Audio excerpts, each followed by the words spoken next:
Hello welcome to competitive exams library YouTube channel. ఇంకేమైనా channel subscribe చేసుకోకపోతే తప్పకుండా ఛానల్ని సబ్స్క్రైబ్ చేసుకోండి.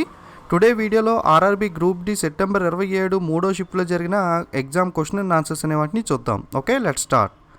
మొట్టమొదటి క్వశ్చన్ వచ్చి who is the director general of sports authority of India. Okay, sports authority of India యొక్క director general ఎవరు అని అడిగారు. ఆన్సర్ వచ్చి Neelam Kapoor. Okay, present director general sports అథారిటీకి ఎవరు అంటే నీలం కపూర్. అలాగే ఇది ఏ సంవత్సరంలో ప్రారంభించారు స్పోర్ట్స్ అథారిటీ ఆఫ్ ఇండియా అంటే 1984 సంవత్సరంలో ప్రారంభించారు. అలాగే దీని హెడ్ క్వార్టర్స్ ప్రధాన కార్యాలయం ఎక్కడ ఉంటుంది అంటే న్యూఢిల్లీలో ఉంటుంది. ఓకే, ఈ రెండు కూడా రిలేటెడ్ ఇన్ఫర్మేషన్ మీకు. So sports authority of India director general నీలం కపూర్ 1984 స్టార్ట్ చేశారు. న్యూఢిల్లీలో హెడ్ క్వార్టర్స్ అనేది ఉంది. Okay, next first women chief justice in supreme court directly elected. Okay, so మొట్టమొదటి సుప్రీంకోర్టుకి నేరుగా ఎన్నికైన మొట్టమొదటి మహిళా న్యాయమూర్తి ఎవరు అని అడిగారు. Okay, first women justice in supreme court who is directly elected. So ఎవరు అంటే ఇందు మల్హోత్రా. ఓకే, ఇది ఆల్రెడీ ఒకసారి ప్రీవియస్ షిఫ్ట్లో అడిగిన క్వశ్చనే. సో నోట్ చేసుకోండి, ప్రీవియస్ క్వశ్చన్స్ కూడా ఒక్కొక్కసారి మీకు రిపీట్ అవుతున్నాయి చాలా వరకు కూడా. Next what is the position of India in respective of the area of the world. Okay, so area వైజ్గా చూసుకుంటే ప్రపంచంలో మనకి ఇండియా ర్యాంక్ అనేది ఏ స్థానంలో ఉంది అని అడిగారు. సో ఇండియా ర్యాంక్ వచ్చి మనకి 7వ స్థానంలో ఉంది. ఓకే, ప్రపంచంలోని మనకి ప్రాంతాల వైజ్గా చూసుకుంటే భారతదేశం యొక్క స్థానం వచ్చి 7వ స్థానంలో ఉంది. మొట్టమొదటి స్థానంలో ఉన్న దేశం ఏంటి అంటే రష్యా. రష్యా అనేది టాప్ ప్లేస్లో ఉంది ఏరియా వైజ్గా చూసుకుంటే దేశాల వైజ్గా. సో ఇండియా అనేది 7వ స్థానంలో ఉంది. ఓకే, సో దేశం ఏరియా వైజ్గా కొలిస్తే మనకి ఏ ఏరియా పెద్దది అన్నది చూసుకుంటే పెద్ద దేశాల జాబితాలో మనకి ఫస్ట్ రష్యా ఉంటే అలాగే 1, 2, 3 అలా చూసుకుంటే 7వ స్థానంలో మనకి ఇండియా అనేది ఉంటుంది. Okay, ministry of external affairs of India మనకి విదేశీ వ్యవహారాల మంత్రిత్వ శాఖ మంత్రి ఎవరు అని అడిగారు. ఆన్సర్ వచ్చి సుష్మా స్వరాజ్. క్యాబినెట్ మీద కూడా క్వశ్చన్స్ అడుగుతున్నాడు. సో చూడండి, క్యాబినెట్ మినిస్టర్ కానీ సీఎంస్ అండ్ గవర్నర్స్ ఇవన్నీ కూడా కన్ఫామ్గా వెళ్ళే ముందు పీరియాడిక్ టేబుల్ కానీ ఈ టాపిక్స్ అయితే ఖచ్చితంగా మీరు ప్రిపేర్ అయ్యి వెళ్ళాలి. Okay, next vision 2025 state in which state.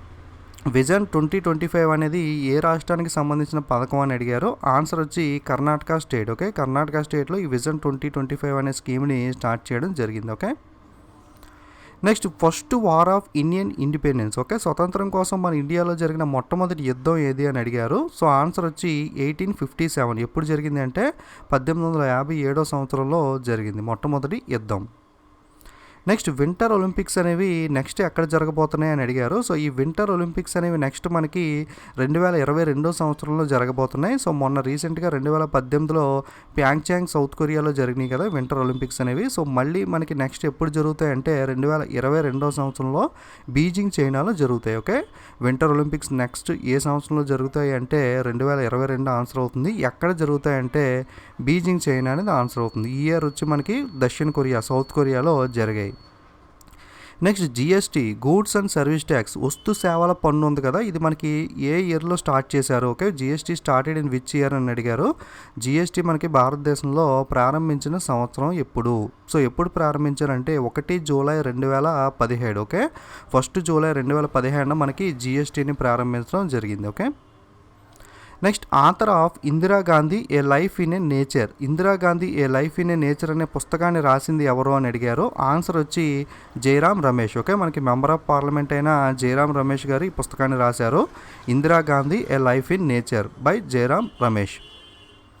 Next rocket man of India. So rocket man of ఇండియాని ఎవరిని పిలుస్తారు అని అడిగారు. సో ర్యాకెట్ మ్యాన్ ఆఫ్ ఇండియాని ఎవరిని పిలుస్తారంటే కే శివన్. సో కే శివన్నే మనం ర్యాకెట్ మ్యాన్ ఆఫ్ ఇండియా అని పిలుస్తాం. కే శివన్ ఎవరు అంటే మనకి ఇస్రో యొక్క చైర్మన్. ఓకే, ఇస్రో చైర్మన్ మనకి ప్రజెంట్ ఎవరు కే శివన్ కదా. సో ఇస్రో చైర్మన్ అని కూడా అడిగే అవకాశం ఉంది. మనకి ఇస్రో చైర్మన్ కే శివన్, ఈయన్నే ర్యాకెట్ మ్యాన్ ఆఫ్ ఇండియా అని పిలుస్తారు. అలాగే ఇస్రో యొక్క హెడ్ క్వార్టర్స్ ఎక్కడ ఉంది అంటే బెంగళూరులో ఉంది. ఓకే, రిలేటెడ్ పాయింట్స్ ఇవి నోట్ చేసుకోండి. ఇస్రో యొక్క చైర్మన్ కే శివన్, ఇస్రో యొక్క హెడ్ క్వార్టర్స్ బెంగళూరులో ఉంది. అలాగే ఇస్రో యొక్క ఫుల్ ఫామ్ ఏంటి అంటే Indian space research organisation. Okay, Indian space research organisation. Okay, so rocket man of ఇండియాని ఎవరిని పిలుస్తారు అనేది క్వశ్చన్. సో ఆన్సర్ వచ్చి K Sivan. Next Rani Lakshmibai died in the year of. Okay, Rani Lakshmibai చనిపోయిన సంవత్సరం ఎప్పుడు అని అడిగారు. ఆన్సర్ వచ్చి 18 జూన్ 1858. 1858 సంవత్సరంలో మనకి రాణి లక్ష్మీబాయి గారు ఒక యుద్ధంలో చనిపోవడం జరిగింది. సో ఈమె బర్త్ డేట్ వచ్చి 1828. ఓకే, 1828 సంవత్సరం అనేది బర్త్ డేట్. అలాగే డైడ్ చనిపోయిన సంవత్సరం వచ్చి 1858. అలాగే one of the important point ఏంటంటే ఈమె పాల్గొన్న యుద్ధాల్లో Indian rebellion of 1857. Okay, Indian rebellion of 1857 యుద్ధం అనేది ఒకటి ఇంపార్టెంట్. ఇయర్ కూడా గుర్తుపెట్టుకోండి, అడిగే అవకాశం ఉంది. సో ఈ 3 కూడా రిలేటెడ్ పాయింట్స్ మీకు నెక్స్ట్ షిఫ్ట్లో అడిగే అవకాశం ఉంది కాబట్టి చెప్తున్నాను. Okay, next the percentage of lead in the lead pencils. Okay, lead పెన్సిల్స్లో లెడ్ పర్సంటేజ్, లెడ్ శాతం ఎంత అని అడిగారు. సో నాకు ఎగ్జాక్ట్గా ఐడియా లేదు, మేబీ 0% అనేది అవ్వచ్చు ఆన్సర్. మీరు కూడా ఒకసారి ఈ క్వశ్చన్కి ఆన్సర్ అనేది వెరిఫై చేసుకోండి. ఓకే, సో నేను గూగుల్లో సెర్చ్ చేస్తే మటుకు ఒక దగ్గర 0% అని ఉంది. ఓకే, సో మీరు కూడా ఒకసారి దీనికి వెరిఫై చేసుకోండి. నెక్స్ట్ అలాగే నీతి ఆయోగ్కి సంబంధించి ఒక క్వశ్చన్ అడిగారు అన్నారు. నీతి ఆయోగ్ ఎవరితో టైప్ పెట్టుకున్నారు, ఇటువంటి క్వశ్చన్ అనేది. సో ఎగ్జాక్ట్ క్వశ్చన్ మనకు ఆప్షన్స్ ఐడియా లేవు కాబట్టి తెలియదు. సో నీతి ఆయోగ్ అనేది మనకి ఫిక్కీతో మనకి పార్ట్నర్షిప్ అనేది పెట్టుకోవడం జరిగింది. మనకి ఫిక్కీ సంస్థ ఉంది కదా, దేనికోసం అంటే ఉమెన్ ఎంటర్ప్రీనర్షిప్ ప్లాట్ఫామ్ కోసం, to provide a Boost to the women entrepreneurs. దీనికి సంబంధించి నీతి ఆయోగ్ అనేది ఫిక్కీతో ఒప్పందం చేసుకుంది. మనకి ఎగ్జాక్ట్ క్వశ్చన్ అన్న ఆప్షన్స్ ఐడియా లేవు కాబట్టి మీకు క్లారిటీగా చెప్పలేకపోతున్నాను. సో ఇదైతే నీతి ఆయోగ్కి సంబంధించి అయితే మనకి ఏదో రకంగా ఈ టాపిక్ మీద కూడా క్వశ్చన్ వస్తుంది. లైక్ నీతి ఆయోగ్ ఫుల్ ఫామ్ ఏంటి, national institution for transforming India. So ఇది ఒక క్వశ్చన్ అడుగుతున్నాడు. సో చాలా వరకు రిపీట్ అవుతుంది. అలాగే నీతి ఆయోగ్ యొక్క CEO ఎవరు, అమితాబ్ కాంత్.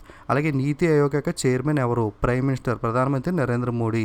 అలాగే నీతి ఆయోగ్ యొక్క వైస్ చైర్మన్ ఎవరు అంటే రాజీవ్ కుమార్. ఓకే, అలాగే నీతి ఆయోగ్కి సంబంధించి ఇంకా రకరకాల క్వశ్చన్స్, లైక్ నీతి ఆయోగ్ ప్రవేశపెట్టిన మూవ్ ఆఫ్ పిచ్ అనేది ఇలాంటివి దేనికి సంబంధించింది, ఇలా రిలేటెడ్ క్వశ్చన్స్ అనేవి మనకి నీతి ఆయోగ్ నుండి 5 రకాల క్వశ్చన్స్ అనేవి ఎక్కువగా వస్తున్నాయి. అలాగే ఇంకా ఎవరితో ఒప్పందం పెట్టుకున్నారు, ఇలా ఏదో రకంగా నీతి ఆయోగ్ రిలేటెడ్ ఇన్ఫర్మేషన్కి సంబంధించి క్వశ్చన్ వస్తుంది. అలాగే పీరియాడిక్ టేబుల్ మీద ఖచ్చితంగా ప్రతి షిఫ్ట్లోని మ్యాక్సిమం క్వశ్చన్స్ అనేవి వస్తున్నాయి.